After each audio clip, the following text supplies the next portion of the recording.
Dear students, Assalamu alaikum warahmatullahi wabarakatuh. Bismillahirrahmanirrahim. Regarding chapter 17, natural phenomena, तो जैसा कल हमने बता दिया, आज इसमें पढ़ेंगे हम लाइटनिंग। नेचुरल फिनोमेना में बहुत सारे होते हैं जिनसे हमें बहुत नुकसान पहुंचता है। साइक्लोन्स के बारे में पिछली क्लास में हमने पढ़ा है, और इस चैप्टर में हम मोस्ट कॉमनली पढ़ेंगे लाइटनिंग और अर्थक्वेक्स के बारे में। लाइटनिंग हमारी कॉमन एक्सपीरियंस है कि जब थोड़ी सी हवा चलती है, आंधी चलती है, तो फिर जो बिजली के खंभों पे इलेक्ट्रिक पोल्स के साथ जो तार लगी होती है वो झूलने लगती है और कनेक्शन लूज हो जाता है। तो उस टाइम स्पार्किंग होती है, या हमारे घर में प्लग्स जो है वो लूज होते हैं और उनके सॉकेट्स में स्पार्किंग होती है। अब ये लाइटनिंग जो है ये भी एक इलेक्ट्रिक स्पार्क है, मगर on a huge scale, large scale पे। इन 600 BC ग्रीक्स को, यूनानियों को मालूम हो चुका था कि इन स्पार्क्स के बारे में। वहाँ पे ये कॉमन एक्सपीरियंस थी कि अगर amber a kind of resin हम कहते हैं कि जो पाइन, फार या खोबानी के पेड़ों को, बादाम के पेड़ों से वो निकलता है, वो वाइट या ब्राउन, वो विस्कोस लिक्विड जैसा, तो जो बाहर आने पे फिर सॉलिडिफाई हो जाता है, वो लिक्विड में निकलता है थोड़े थोड़े ड्रॉप्स में, तो दैट इज कॉल्ड रेजिन। अगर हम उसको रब करेंगे फर के साथ, एनिमल स्किन के साथ, तो ये एम्बर जो है, ये ऑब्जेक्ट्स यानी छोटे छोटे पेपर बिट्स को या घास के तिनकों को या हेयर्स को ये अट्रैक्ट करने लगता है। लिहाजा हमारी एक और कॉमन एक्सपीरियंस है इसी बारे में कि जब हम कपड़े निकालते हैं, वोलन या पॉलिस्टर, तो हमारे जिस्म पे जो बाल होते हैं वो खड़े हो जाते हैं दूसरे एंड पे, फ्री एंड ऊपर, तो वो body here stand up on their ends. अगर हम यही चीज़ करेंगे, कपड़े उतारेंगे और डार्क हो, लाइट नहीं हो, एब्सेंस ऑफ लाइट हो, तो हम स्पार्क्स को देख सकते हैं, और हम देखते भी हैं, और क्रैकलिंग साउंड भी सुनते हैं।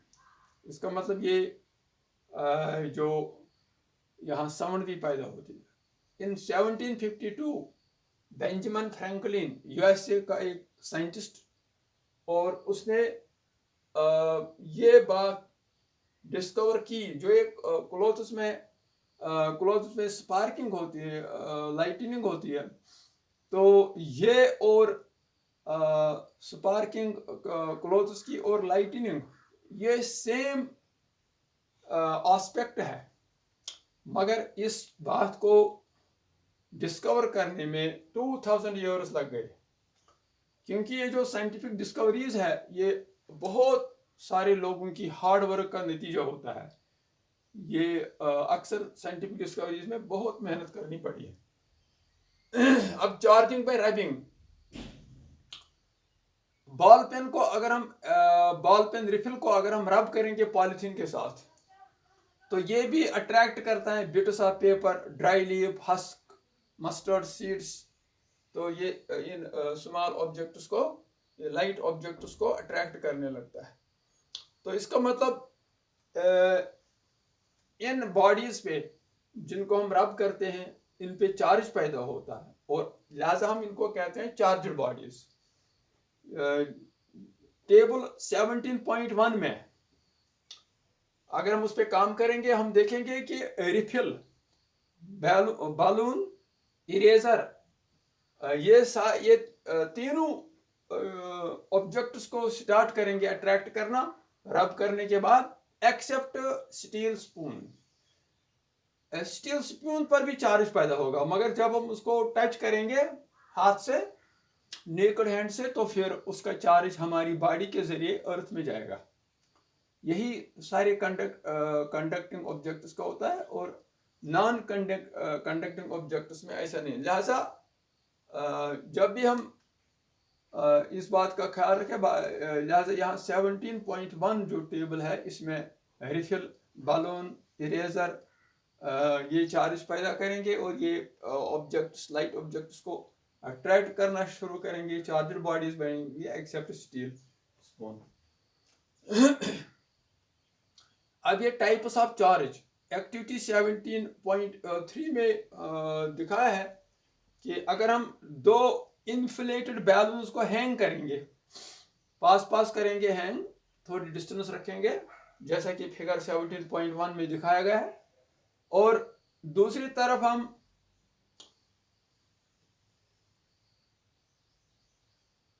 इनको रब करेंगे, इन बैलून्स को जिनको हमने हैंग किया और जिनको जो इन्फ्लेटेड है, इनमें हवा भरी है, इनको हम रब करेंगे वूलन क्लॉथ के साथ। तो फिर हम देखेंगे कि ये एक दूसरे से दूर भागते हैं।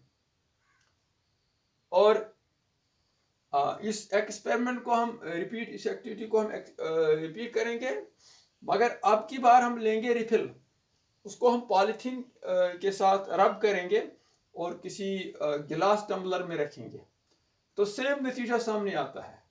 क्योंकि यहाँ पता चलता है कि जो ऑब्जेक्ट्स हमने लिए, जैसे दो बैलून लिए, सेम मटेरियल, सेम उसको उन दोनों को वुलन क्लॉथ्स के साथ रब किया, या उनमें से एक को रब किया, तो फिर यहाँ पे इसी तरह हमने रिफिल को पॉलीथीन के साथ रब किया, तो रिफिल बहरहाल ये सेम मटेरियल है, लिहाजा इन पे सेम रिजल्ट आ गए और ये एक दूसरे से भागने लगे। तो लिहाजा charged objects of same materials develop similar charge and repel each other, thus like charges repel each other। और अब अगर काम करेंगे हम रिफिल को अब गिलास टम्बलर में रखेंगे, उसको रब करेंगे, फिर गिलास टम्बलर में रखेंगे उसको। अब हम इसके पास लाएंगे चार्जड बैलून,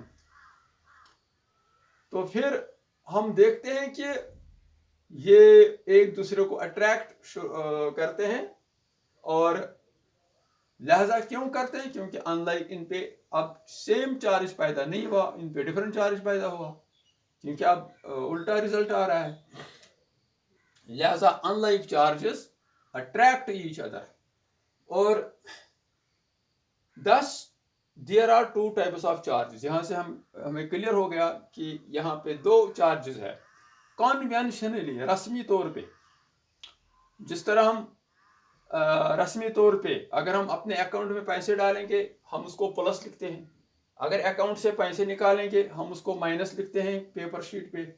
तो दिस इज कॉन्वेंशनली, ताकि ये डिफरेंशिएट हो जाए, अपने अकाउंट में पैसे डालना, अपने अकाउंट से पैसे निकालना, एंड सो ऑन। बहुत सारी चीज़ों में हम ये यूज़ करते हैं कन्वेंशनली। तो यहाँ भी द चार्ज एक्वायर्ड बाय गिलास रॉड, एक गिलास रॉड पे जो चार्ज पैदा होता है व्हेन इट इज रबड विद सिलिक, इसको हम पॉजिटिव कहते हैं, पॉजिटिव नाम देते हैं, ताकि जो दूसरी एक्टिविटीज़ है क्लासिफिकेशन वगैरह उसमें तो कंट्रोवर्सी ना हो, सब सेम रिजल्ट फॉलो करे, तो कन्वेंशनली हम उसको पॉजिटिव मानते हैं।